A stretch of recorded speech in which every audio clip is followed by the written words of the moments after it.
misy atrika asa teto Fort Dauphin mikasika ny sensibilisation momba ny mode alternatif de règlement de litige. Omaly sy androany zany misy fanazavana napetraka teto ho an'ny orinasa milieu judiciaire teto Fort Dauphin ka tonga taty zay ao aorian'ny fanampiana nataon'ny firaisana européenne zany à travers ny programme anao an'izay sensibilisation zay betsaka ny fanontaniana ny voatra nataon'ny mpanjay anjara ary zay moa tena hoe hita hoe manapofo fa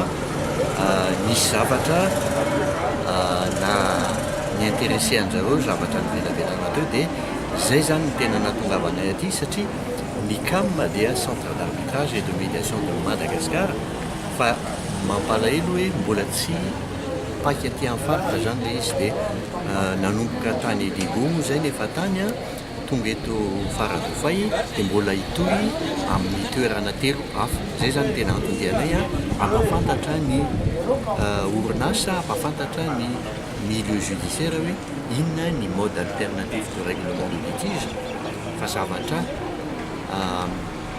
sehatra tsy miady amin'ny fitsarana izy io fa miara-miasa amin'ny fitsarana ary manampy ny fitsarana amin'ny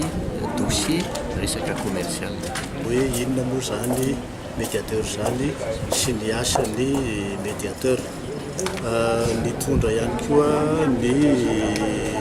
resaka mikasika ny lalàna eto amintsika ny mikasika n'izany médiation zany na ny atao hoe fanelanelanana sy ny zava-misy ihany koa misehatra resam-pirenena mikasika n'izany fanelanelanana zany. Ny fanelanelanana dia ao anatin'ilay hoe vahaolana misafidy ataon'ny olona manana olana. Ny olona rotota izay manana olana dia afaka manampina an'ilay ataontsika hoe CAM fobe ny fanelanelanana sy ny fitsarana misafidy na ny arbitrage eto Madagasikara. Zay efa niresahan'ny secrétaire général teo. Ny mahasamihafa azy amin'ilay antsointsika andavanandro hoe arbitrage, ny médiation na ny fanelanelanana dia misy ny atao hoe mpanelanelan na ny médiation zay manampy ny rotota hitady ny vahaolana iraisany iombonany sy ekeny amin'ny olana izay mitranga. Ny mpanelanelanana zany dia tsy mpanapa-kevitra, tsy mpitsara fa mpanampy amin'izay traikefa sy ny fahaizana ananany hitondra ny vahaolana. Raha resantsika amin'ny zany fanazavako zany dia mety ho gaga tsika hoe zavatra vaovao zany fa ao anatin'ny sotoavina mamalagasy dia anisany manana fototra amin'izany médiation zany isika. Sotoavina izay iombonantsika dia ny kolotsain'ny fihavanana sy ny fampihavanana. Be dia be ny olana izay mitrangana ny fiarahamonina dia ao anatin'ny raharaha-pihavanana no itondrana azy. Ka izay raharaha-pihavanana izay adika amin'ny teknika iraisam-pirenena sy ny lalàna izay misy no antsoina hoe médiation. Dia misy ny médiateur izay manampy ny rotota amin'ny fitadiavana ny vahaolana. Dia tonga teto Taolangaro zany izahay izany solotena andreo médiateur maro ao anatin'ny CAM na nitondra ny fanazavana sy nampita tamin'ny mpandraharaha eto an-toerana ny hoe raha misy ny olana tsy voatery isika ho any amin'ny fitsarana fa azo atao ny mitady vahaolana ao anatin'izay raharaha-pihavanana izay. Tsy mpifaninana amin'ny mpitsara koa ny médiateur fa mpanampy ny fitsarana satria misy ny antsointsika hoe médiation conventionnelle zany hoe ny roa tota dia mifanaraka fa raha misy ny olana amin'ny fifampirarahana anankiray dia alefa any médiation hitadiavana vahaolana. Misy ny atao médiation judiciaire, io dia ny fehezan-dalàna mikasika ny paikady madio no mamaritra an'io hoe raha ohatra ka misy raha anankiray entiny eo amin'ny fitsarana adivarotra ka mahita ny mpitsara fa moramora kokoa sy ny metimety kokoa hoentina ny médiation hitadiavana vahaolana le izy dia manendry médiateur ny fitsarana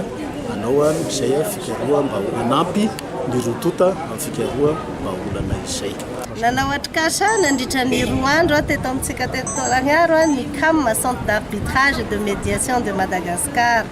izay niarahantsika tamin'ny mpandraharaha teto Tolagnaro. Zava-dehibe ny fandraisana anjareo teto ary izay niataka nataon'ny Fédération de Chambre de Commerce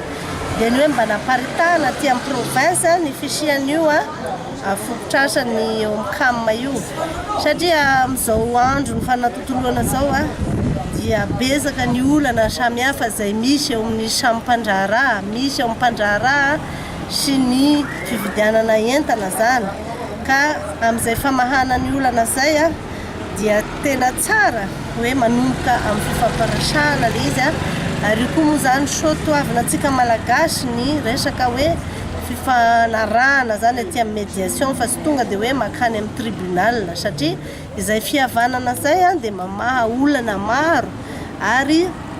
tsy dia lafo loatra fa rehefa hoe miady amin'ny tribunal dia samy manana ny ambopony dia manapaka zavatra maro ka na anatin'izay médiation zay dia mety misy hoe fitohizan'ny fihavanana sy ny fiaraha-miasa dia zay zany no zava-dehibe amin'izao fampahafantarana hoe ny fisian'ny mpandraharaha ny fisian'ny CAM zany amin'ity antsika Fort Dauphin. Aorinan'izao tetikasa zao moa zany dia ametraka olona 2 point focal ry zareo dia ny ray avy eto Fort Dauphin, ny ray avy any Amboasary dia mbola azontsika dinina koa ny fametrahana an'izany amin'ny district fahatelo any Betroka ka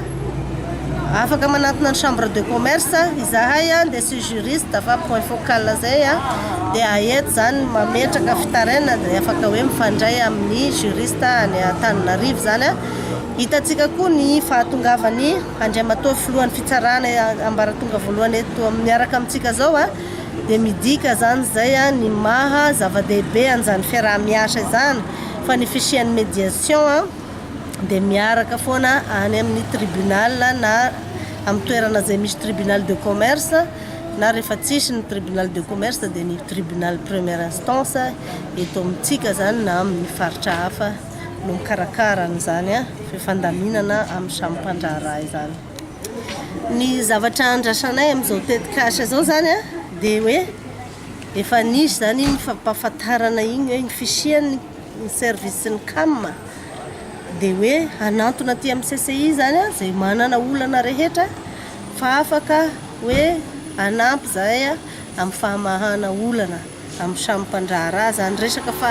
secteur privé fandraharahana zany le izy fa tsy hoe olana hoe misokatra lehibe hoe olana maro samihafa zany fa hoe resaka volana ara-barotra.